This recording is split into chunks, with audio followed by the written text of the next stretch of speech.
So it's a real pleasure to be here because CHETRE is the Australian equivalent of the Léa-Roback Centre. So CHETRE is the Centre for Health Equity Training, Research and Evaluation. And we see Léa-Roback as our counterpart. So it's good to be in the family. And yes, today I'm going to talk about synthesizing more reality or realizing more synthesis. And yeah, that's a funny title, but it's about methodology for healthy cities research. And I just want to make one thing clear, what I mean when I say methodology. For me, methodology is the logic of method.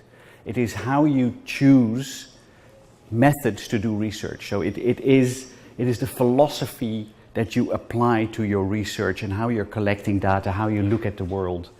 A lot of people use methodology on par with method, and I think it always matters to use the right words. So methodology for me is the logic of methods. I've been working since the inception in 1986 with the World Health Organization around healthy cities, especially in Europe, but very soon I got invited to Canada as well. So I remember my first time here in Canada was in, for the Ottawa conference in 1986. But then in 1988 I was invited by our friend and colleague Michel O'Neill from Laval, who was instrumental in healthy cities here in Canada. So, you know, for a long time I've been part of the International Healthy Cities movement and family, because when you meet those people, they become friends, and you really start to appreciate what motivates people to do this work. It is not just a professional activity, it's something that you feel deeply about, which influences the way we do our research, obviously. Over time we have developed a lot of material, facts, but also insights, technologies to do healthy cities, and we've documented the evidence. I brought our latest book, so maybe you could pass that around. If you wouldn't want to finger it, go ahead. And I should say that this was published earlier this year, but already we found that it is lacking. It's over 500 pages, but it's lacking. And we just signed a contract with Oxford University Press to go beyond just a fat book like this, and we're now in the process of developing the Healthy Cities and Communities Encyclopedia. And I do that, and it's a great privilege to do that with the fathers of healthy cities, Trevor Hancock, who you all know, a good Canadian, and John Ashton, one of the first public health officers in Britain who started to do healthy cities there again. So it's fantastic to be engaged in a project like that. All of these things are available online, so you don't have to carry around all these heavy volumes, and we have described what I'm telling you today in those books, so you can read about this. Healthy cities research. I need to explain to you not what healthy cities are, because I assume that you have sort of a gut feeling what it is and where it comes from. But I do have to explain the context in Europe. The European Healthy Cities movement is highly codified by the World Health Organization. The World Health Organization European Regional Office, very early on in this process, said, we need to organize those healthy cities. We need to make sure that this experiment that we're running gets the most value out of it. So they started the process of designating healthy cities. They said, if you want to be a healthy city and you want to have the support from the World Health Organization, you need to meet a number of objectives. And those objectives are, for instance, political commitment. So you can only become a designated European healthy city if there is a council decision, if the political body of the city says, we want to be a healthy city, we commit to its values, and we dedicate resources to doing that. Now, that, of course, that requirement, and there's a bunch of other requirements, but that requirement in itself means that you are already doing a very good thing, because then you are politically committed. You are accountable. When the council does that, the communities in that city can look at that decision and say, hey, you signed up for this. Are you delivering? Whereas elsewhere in the world, a lot of towns, local governments, they say that they're healthy cities, but they're not transparently accountable. You know, they say, oh, yeah, we're a healthy city. There's, for instance, in our book, we describe an example from the Congo, Pointe-Noire, which is a very large port city in the Republic of the Congo. They've declared themselves a healthy city. Yeah, good. For what purpose? Why? How? Are they accountable? Do the people even know that they're a healthy city? Which just shows how diverse those tens of thousands of healthy cities around the world are. So I'm just looking about Europe, and even within Europe we have very high diversity already. So these were the cities that we were looking at in phase 5 of the Healthy Cities program in Europe. So they have different phases, and each phase is about 5 years. And in each phase they have different priorities, not different designation criteria. So it's not what differs between phases, how you're designated, but the priorities of each of those phases are different. So for instance, in phase 4, one of the priorities was smoke-free cities. So cities committed to being smoke-free. Whereas in phase 5, this one of their many commitments, others were like a healthy built environment, equity and governance and things like that. One of the commitments was age-friendly cities. So the priority was, how are we going in the area of age-friendliness of the urban environment? There were 99 cities who signed up in the end in this phase 5. And one of the requirements for these cities is that they build a national network of healthy cities. So if you look, for instance, at France, there are 4 cities in France that have signed up to be an officially designated WHO healthy city, but they also commit to supporting other cities in France to also be healthy cities.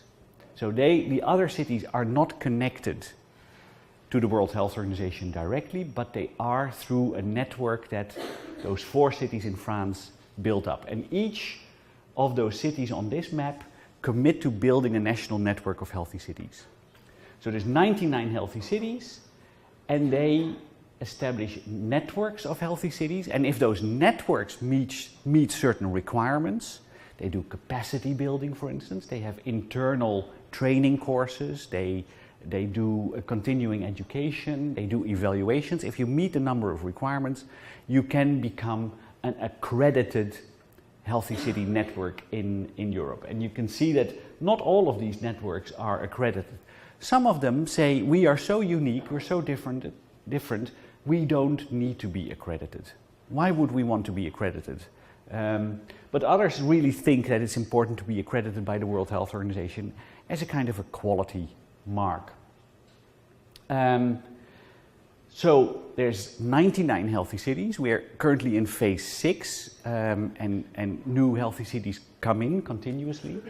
But these 99 healthy cities are connected to all these networks, and if you look at how many Europeans are covered by healthy cities networks and the healthy cities values, we're talking about 450 million Europeans that are in some way or other connected to the healthy cities values and ideas. So that is pretty impressive, we think. And because it's so strictly codified, we can be fairly certain that whatever happens will in fact have some kind of influence on local policy making. So, healthy cities. What it aims for as a European WHO program is strategic long-term developments and engage in, this is never an afterthought but always part of the phase, an evaluation program that recognizes the dynamics in healthy cities. That says, look, you are all different and you evolve over time. Things continue to be different. That then meant that we need to do dynamic research. You can't do stable, stale, traditional research. You have to be dynamic. The research team had to be dynamic, and the tools that we apply needed to be dynamic. And that's why we needed to have a logic of methodology, that allowed for dynamism. I'm not going to talk about the findings of our evaluation. You can read in the book and in the journal articles that we published. But if you have questions about the outcomes, we might want to discuss that after my chat today. So, a little bit about what healthy cities are, what those designation criteria encompass. We like this flowery symbol thing. These are the things that healthy cities commit to. This is what they do. So there's political commitment. You commit to attending meetings, but you also commit to mayors of cities talking to other mayors. We require that because in the third phase we found that mayors talking to each other actually makes a difference. If we require mayors to sit together and we celebrate them sitting together, they exchange political views, which often we don't fully control. So in sharing their political finesse, we enable new ways of doing healthy cities. They are supposed to do capacity building. They are all about partnerships. They have to have integrated planning for health, so it's not just the healthcare system. And often we see that in cities where the healthcare system is not running healthy cities, we see true innovation for health. As soon as you take the healthcare sector out of the equation, things become exciting. They do that on the basis of good information, not just good epidemiological information, but also social network mapping information. You need to have a coordinator, you need to have an intersectoral steering group. There needs to be sustained local support, so it needs to be grounded in community action. We need to see that cities actually work with communities, which for us here in Canada or in Australia is a given for everything we do. But that's not always what cities in Eastern Europe used to do, for instance. They thought that top-down governance, government telling people what to do is the only way to do things. So that often is a bit of an innovative way of looking at things. And then, as I said, we always monitor and evaluate healthy cities. So there's a system of continuous data collection, and that's what I'm going to talk about. Now, to start with how dynamic and complex our evaluation is, you would think that each of those phases starts with all of those cities. You know, in traditional research, epidemiological research, you start off with your entire experimental group and you look at them throughout the life of whatever you're doing in an intervention. Problem with healthy cities is that they are not a stable group. So if you look at this graph at the entry points of the different cities in the network, you see that 13 cities were designated the fourth quarter of 2008, and then slowly the rest trickled in. So we couldn't control for a certain starting point. We couldn't say at T1 or T0, this is where we started, and then we had a T1, T2. You couldn't really compare because there were 2 cities that joined the network out of those 99 at the very last moment of the phase. So how do you account for that? Some of these cities were designated in the middle of the phase, but they already were designated in a previous phase. And because of shit going on in their cities, elections, or people saying we don't want to waste any more money on this healthy city stuff, they were slow in renewing their membership. And as long as they were not a member, we didn't collect any data. So, hey, what do you do then? So there are in a traditional way, you would say there are gaps in the data. We said, well, we just need to account for the differences. So, cities move in all the time. Also, healthy cities, as you will have understood now, in the European context, is not a straightforward single intervention. It is not that you say, we're going to do healthy built environments. Here's the guide. These are the 10 things that you have to do in order to make streets safe, walkable, accessible. It's a lot more. So, the lot more is this. So, there are a number of prerequisites. The designation criteria, so we need leadership, we need politicians to be on board, but also leadership from a steering group, from the community. They need vision and strategy. Yes, there is a commitment to the values of healthy cities, but that means that locally you need to have your own vision and strategy, because each city is different. Milan is different from Stockholm, obviously. They're very small cities, they're very large cities. So for your own city, you need to have your own vision and your own leadership. It is about networks. Healthy cities are not a single sector enterprise. It's not that healthcare or the police or the education sector or social work runs the business. It's about networking our efforts.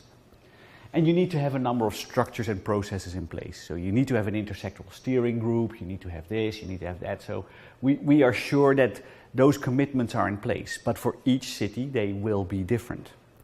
From those prerequisites, we have activities. And one of the things that WHO and the people that are behind WHO stimulating this say is that we don't want projects.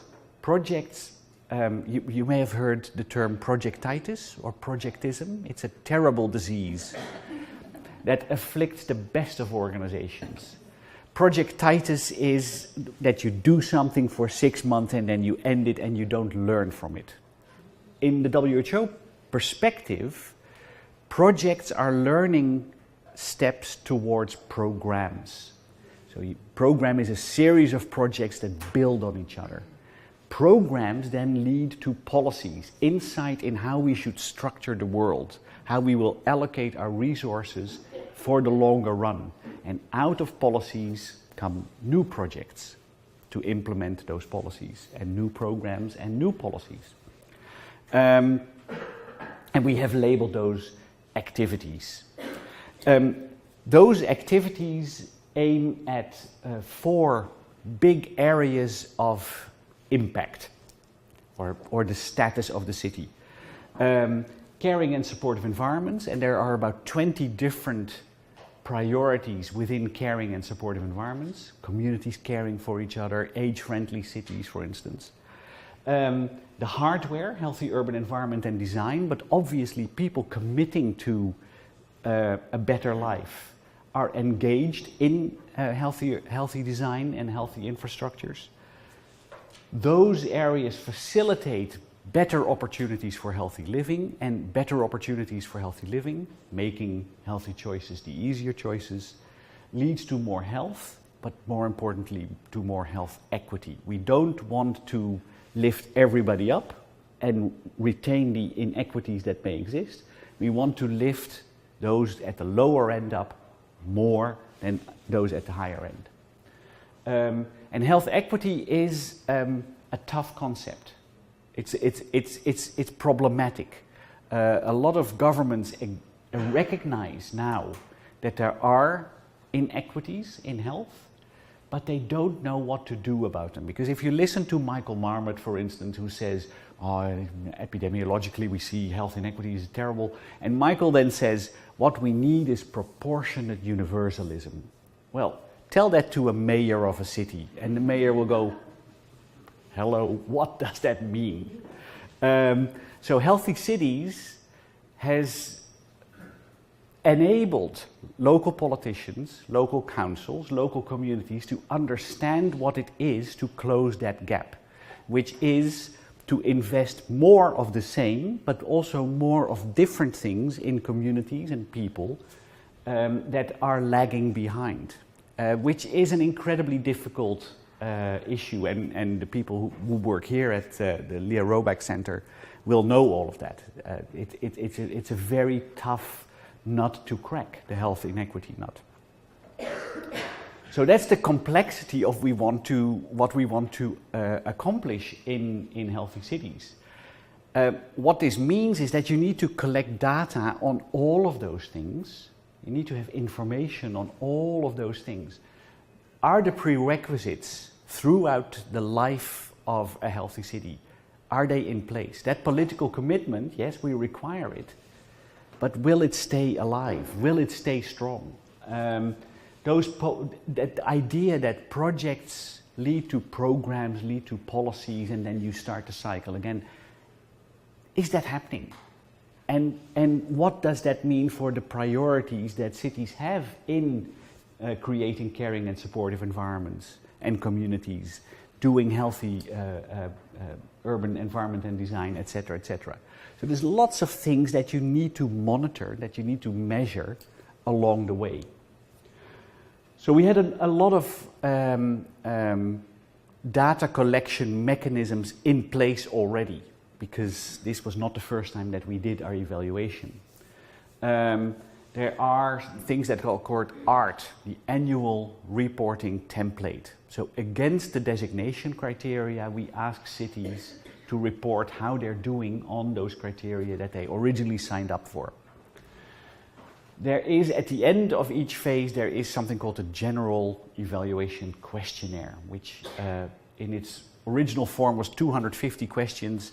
And when we piloted that, it's always important to pilot your research tools. Never assume that because you're a clever academic, your tool is the right one.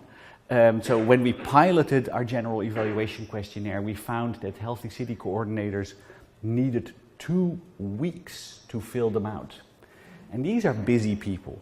So 2 weeks filling this out is ridiculous. So we needed to make sure that we told them how to engage in this process. We needed to make it shorter, but we also needed to make sure that it wasn't their sole responsibility to fill out that questionnaire. They needed to share it because, as I said, Healthy Cities is a networking thing. So they could send parts of the questionnaire to others and ask others to fill out what was required. Then what we ideally wanted to do was to interview people, to interview all stakeholders that contributed to this process in all 99 cities. Now, we didn't have budget for that. Can you imagine what that would require? That would require millions of dollars just traveling around, sitting down, hotels. So we had to be creative. How do you deal with what we wanted to do in an ideal world, but which we couldn't do in the practical world? So we thought, we asked these cities to write case studies. And we trained them developing those case studies. We have annual business meetings where the healthy cities come, and we again thought up the idea that you have thematic case studies, strategic case studies, and proudest achievement case studies. So the thematic ones are talking about caring and supportive environments, healthy urban environment and design, healthy living, health and health equity. So what can you tell us you're doing? Why are you doing it? Where does it come from? How have you progressed in this? So there were 10 questions that we wanted people to address in their case study in thematic areas. But we also wanted to have strategic case studies where we asked the leadership, the networking, how does that contribute to what you accomplish in the coalface activities? So if you recognize leadership is required to do healthy cities, how does that work? Tell us how in your city you maintain leadership. And proudest achievement, cities do a lot of things that you can't just capture in themes or in strategies. So we should allow them to tell us their stories. What is it that you find cool about your own city? Then we recognize that a lot of data are already available. you just need to mine those data. And in Europe there is an organization called Eurostat, and Eurostat collects data at very low, high-resolution geographic areas. So you can actually collect quantitative data on particular cities already. Cities, strangely, often themselves don't know that. They don't know that someone else is already collecting data about those cities. Often cities don't have their own statistics department.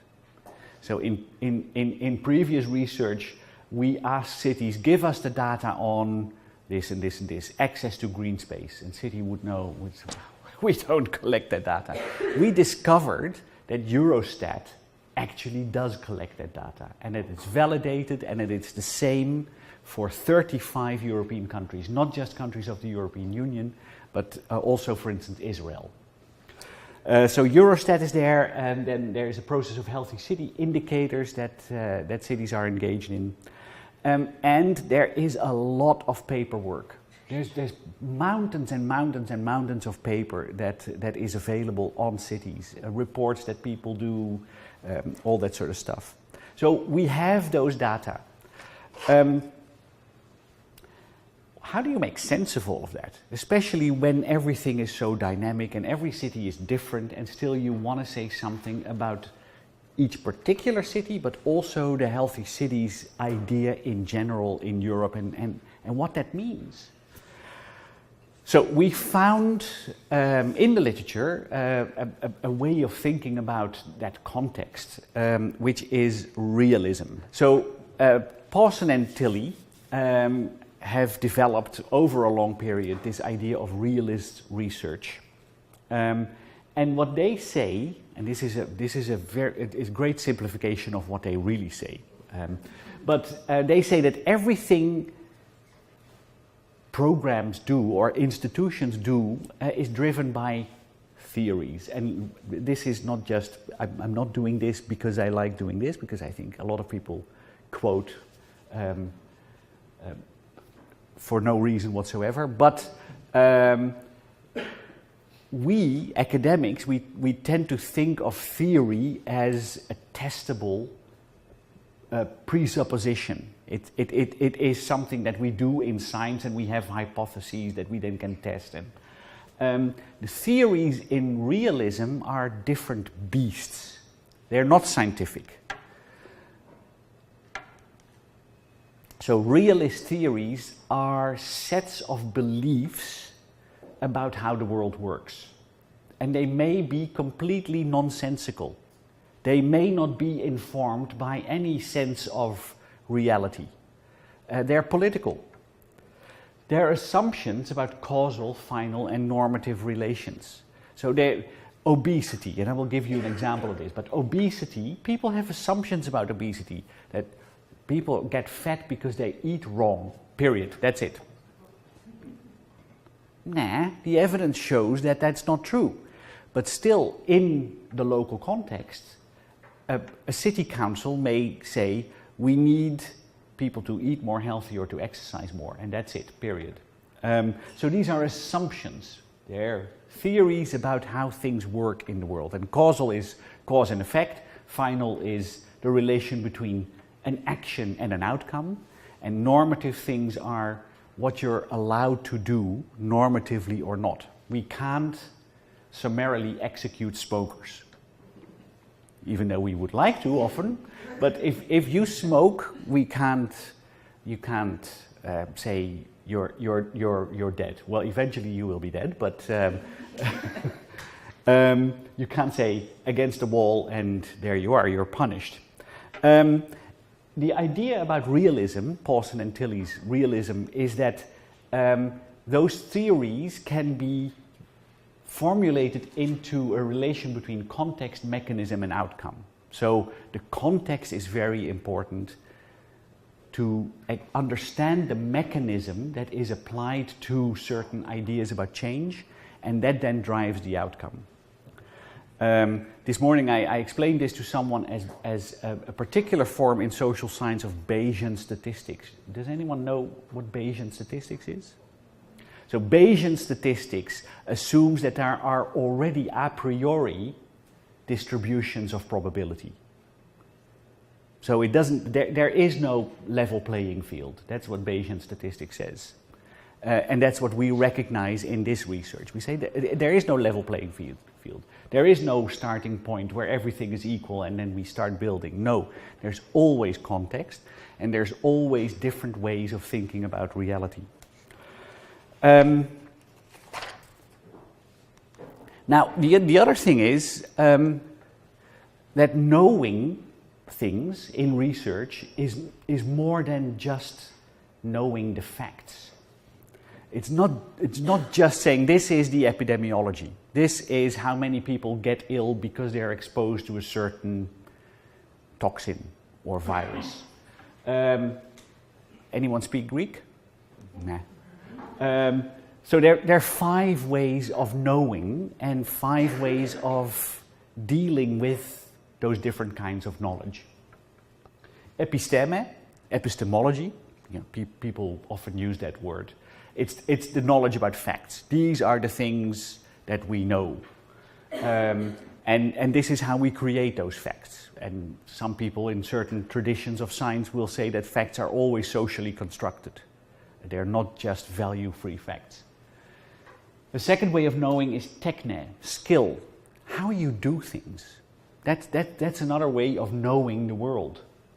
Then there's Sophia, wisdom, how you apply what you know to your actions and what you do at certain points in your life to make your knowledge make a difference.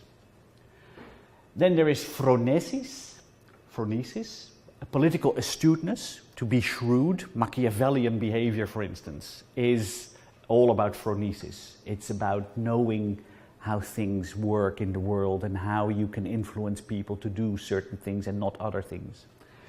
And a 5th form of knowing and the application of knowledge is parrhesia, which if you are into Foucault, and well, you all speak French, so you all know Foucault by heart. Foucault really is driven in much of his work by this idea of parrhesia, which means speaking boldly, speaking truth to power, not being afraid to speak up, saying this is how I believe it is, and you need to take responsibility for your actions if this is how I feel the world works. And it's confrontational, but because you're grounded in those other forms of knowing, you know you're right. Now, that is, I'm known for having practiced parrhesia a lot in the past, but I haven't always been grounded in wisdom. And, you know, that's a bad thing, because you fail.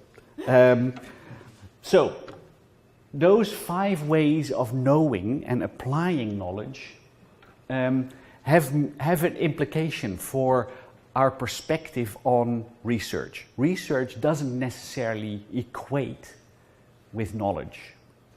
And knowledge does not necessarily equate with policy. There's a gap between those things. And even if there is policy, and those of you who are involved in policy doesn't necessarily equate with change. You can have fantastic policies and nothing will happen. So we need to understand what happens between those things. And just a quick reflection, the mission of CHETRE, my research organization, is to co-create intelligence for better health. So we recognize that the dynamics of this game are fuzzy, and that we need to play with knowledge with our different partners in order to create change in very different and bespoke ways. In the context of healthy cities, a famous urban planner, Sir Winston Churchill, said, "We shape our cities and then our cities shape us," which is a true thing. There are different ways of looking at that truth. Professor Billie Giles Corti, one of my colleagues in Australia, she does a lot of research around in the area of livability. And what Billy says is what gets measured gets done. So as long as you measure stuff and you put it in front of politicians, they will take action. I am not convinced. I think Billy is incredibly naive in this. There's another quote that I think is much more insightful by John Maynard Keynes, the economist. There's nothing a government hates more than to be well informed, for it makes the process of arriving at decisions much more complicated and difficult. And I think that is very true. You know, governments want to have simplicity. They want to avoid knowledge. This is how it is, and this is how we're going to do things. To have knowledge about complexity creates trouble, because you have to engage in much more complicated political processes. You have to figure out what happens. So, paraphrasing that famous urban planner Winston Churchill, I would say we shape our knowledge and then our logic shapes us. So, for instance, we could say there is an epidemic of preventable disease. Obesity. We know that obesity is not a natural phenomenon. We know that it can be avoided. So a lot of governments, local, national, around the world say, well, that's a complex thing and there's no easy solution. We will not do anything. You know, yeah, obesity. It's complicated. They could also say, well, this is a complex thing, but we must find an easy solution. And then the response to that is that people would say, well, so some people make the wrong lifestyle choices. They eat wrong and they don't exercise. So that's an assumption about the world and this particular thing. So those people need to stop doing that unwise thing. And that means that we need to start telling them. So,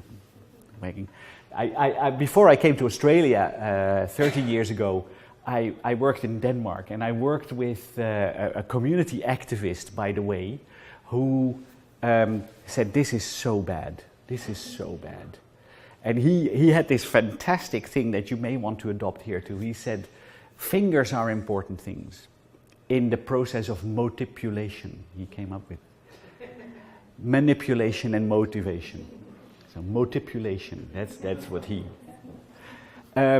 said, we don't do this. We don't do this.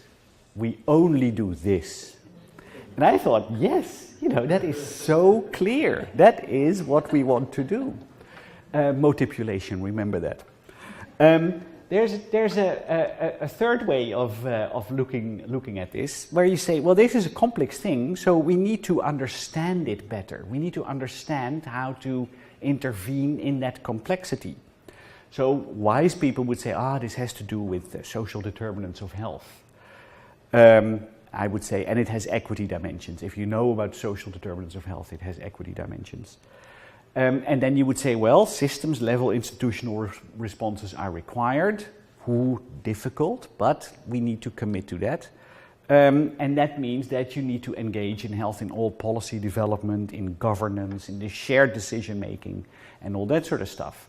Which means that a much longer term, much more strategic vision on what is required needs to be developed and needs to be applied. And in many countries, electoral cycles, for instance, are just too short to do that well. In Australia, there's elections every 3 years. So by the time governments get their act together, they're already thrown out of office. There needs to be a new electoral cycle. And I think 3 years is not enough to create the context to make those wise decisions. So how do you do that? How do you transcend those political cycles? And I think community engagement is one of the secrets that we need to recognize as how to do this. So, very quickly, the Obesity Foresight Map. Have you heard of that? It's the British government saying, we need to understand obesity better. We need to think about it in better ways. My colleague Timur Burikin from the competition in Australia, in Sydney, the Sydney University, he took the Obesity Foresight Map and he turned it into a three-dimensional interactive thing that you can play with. Now, I'm not showing you the thing, I made an animation of this just to show you how complex the relations between all the factors in the obesity network are. And what you will see is that never one of those elements, evidence-based elements, is connected to just one other element. And what it means is that addressing just one element is complete nonsense, because you will not fix the complexity. You need to have a systems view. You need to be aware and then address the connections between the elements rather than just one element or a little group of elements. The connection is much more important. So, what we did in Healthy Cities in Europe is synthesize what we already know in a realist framework, where you would say context is important, and we recognize that there's all these dynamics. And we took inspiration from a project called Decipher, developing an evidence-based approach to city public health planning and investment in Europe, which was developed at the University of Sheffield. And they said, look, a lot of the research, a lot of the evidence that we know to address healthy cities and their dynamics already exists. We don't need to research what causes obesity. We don't need to research the systems level at which you need to intervene. That is already known. What we want to know is what that means for the actual application in healthy cities, in particular unique healthy cities. So Decipher says, well, between process of decision making in different sectors, there is a number of pathways or mechanisms, which is that Pawson and Tilley realist approach. And they have relations with each other that lead to particular health outcomes. Now, what you can do in each of those relations is establish what evidence there already is on the statistical association between different areas. You can say, through observation, whether people take action on those existing relations. So, you know, physical exercise is healthy. We don't need to reinvent that wheel. You just need to observe whether people actually do that. And then there are biomedical pathways. There are certain things that happen to people's bodies in certain contexts, and you can research that. But what you see here is that a lot of those associations are already there, and you just plug in the existing evidence into your framework of understanding how things work in each particular healthy city. I need to move toward the end so that we will have some time for questions. Two things: data collection. I already mentioned the different sources of our information, so annual reporting templates, that questionnaire, those structured case studies, and we trained people in cities at those conferences for a day to make them understand what kind of stories we wanted to hear. We couldn't interview them, we couldn't observe, but we could train them so that they would do what we wanted and to be responsive to the local dynamics in their cities. We did the data mining, and we did designation files and document analysis. Then we processed all of that data, and we had masses and masses and masses of information. This was the research team, and these were the data. A bit of a mess. And the thing was, the research team was 15 people. You see here all the authors and all the collaborators. And no one was paid by the World Health Organization. We all did this voluntarily. Because of that long-standing commitment to healthy cities, we all thought it was a good thing to be associated with it. And we all negotiated with our employers that we would be given the time to do this. The only thing that we expected in return was to be invited to meetings, to be able to travel and to stay in a hotel. And And then we would have a lot of fun just talking to each other. That was our reward. And ultimately, yes, we wrote books and articles and all of that out of it. So the data processing, which is sort of my final point here, all of that complexity, all of those dynamics, all of those different sources of information, how did we deal with that? So first of all, we negotiated. We took a long time. It took about a year and a half to negotiate. First of all, I negotiated with all the cities and I said, what do you want? What is it that you want to get out of this? Then I negotiated with the World Health Organization. So I knew what they wanted. WHO sponsors this. WHO runs the Healthy City. So I needed to sell it to WHO as a valuable and important, worthwhile investment. So I then started talking to WHO and I compiled that network of researchers. And the real legwork was done by interns, students who think, oh, this is interesting. Can I spend half a year in Copenhagen? Yes, sure, you can spend a half a year in Copenhagen. But it was all about negotiating priorities and where do we want to go with this, which is about the values of each individual healthy city, WHO priorities, local politics, but also, as I said, the beliefs about the system. What does the system do for you? How do we think it works? Then, once we were pretty sure how things worked, we established a data group, which was a core group out of that bigger group that said, we are going to look at all of those data and we are going to turn the data into a source that is informing us how we will do our research. Which was qualitative research, quantitative research.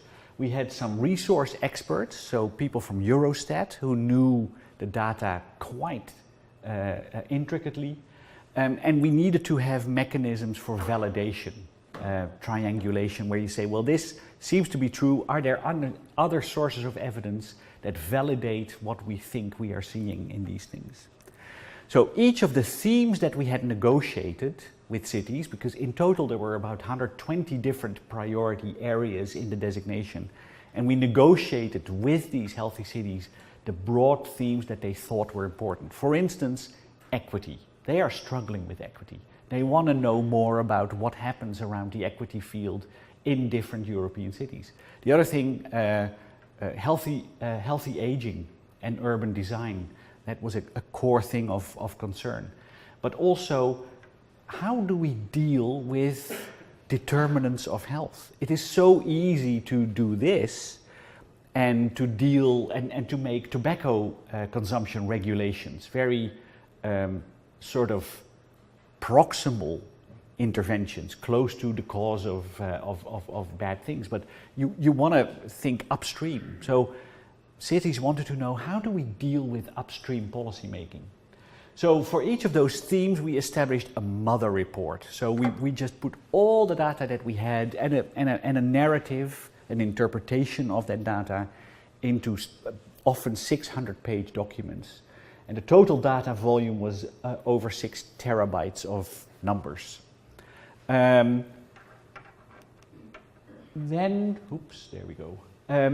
what we did was that each group that was established around the theme formulated questions. What do we want to know? Based on all of that negotiation, based on the context, based on knowing the diversity of those healthy cities, what are the questions that we want to see answered? And then they talked to the data group and they said, of the processed data, can you interrogate those data, the numbers, the stories, the case studies, everything, and see what comes out of it? And we used NVivo to code the qualitative data, so we could do very quick searches in our NVivo databases. And we asked questions, we formulated hypotheses, and then we addressed cross-theme issues. So equity and healthy aging, how does that relate to each other? And then what we did, we wrote papers. But we didn't write papers for publication, or we didn't write papers for chapters in books. We wrote papers for cities. because the cities asked these questions and we negotiated this with the cities. The cities are the owners of their own data. They're the owners of their own fate. So we wrote the papers for the cities and we discussed those papers with the cities at one of those next meetings. And out of that came journal articles. And in those journal articles, we really claimed, and we wrote that we can be held accountable for what we did, which in our view is what realism and realist synthesis is all about. But, and that's maybe what we need to spend some time discussing, if you do all of this, obviously it's incredibly resource intense. And in this particular example, we were given the freedom and liberty by our employers to do this. And WHO supported us, and we really felt supported by those 99 healthy cities. We felt that we were doing something of significance. But I can imagine if you're in a university and you need to get a grant, that this story is not an easy story for the Canadian Institutes for Health Research to fund. Now, it's complex, it's a difficult story. It took you a year and a half to negotiate with cities what you were going to evaluate. Get off it, I want to do it now. That's a discussion that needs to be had. How would this perspective, which everybody says, particularly at the coalface in cities, is relevant, how would that enter the discourse of the research funders? And with that, I'm ending my monologue, and now we're going to have a dialogue, I hope.